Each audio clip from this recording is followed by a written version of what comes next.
Hello friends, જય માતાજી.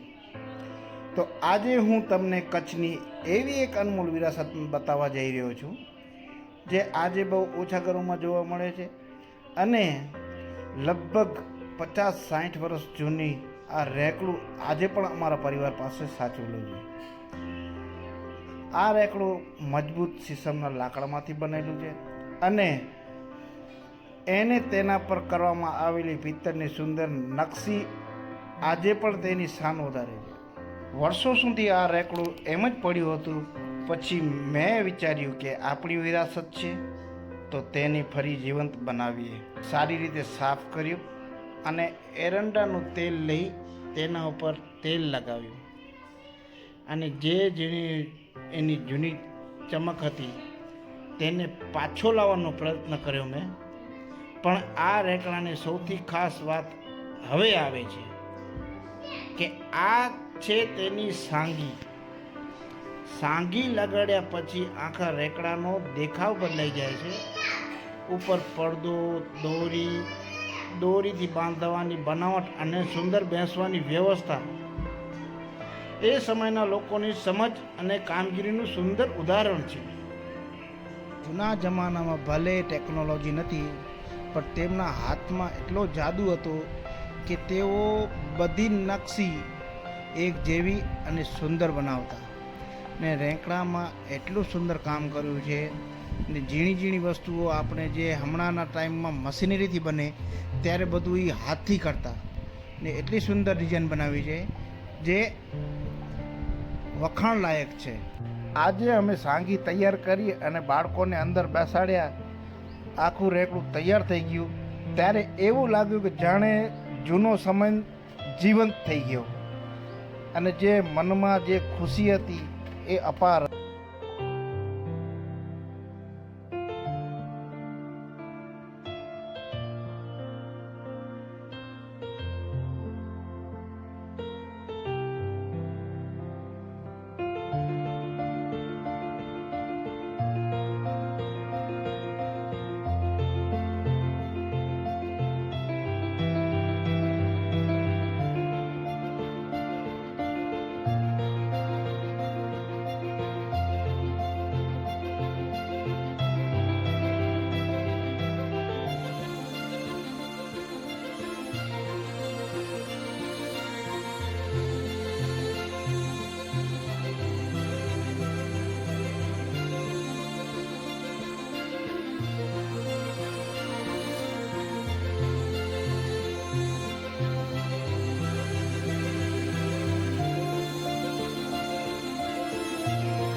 આવી વિરાસત માત્ર લાકડું કે પિત્તળ નથી, આ આપણા વડીલોની મહેનત છે, યાદો અને સંસ્કૃતિની ઓળખ છે.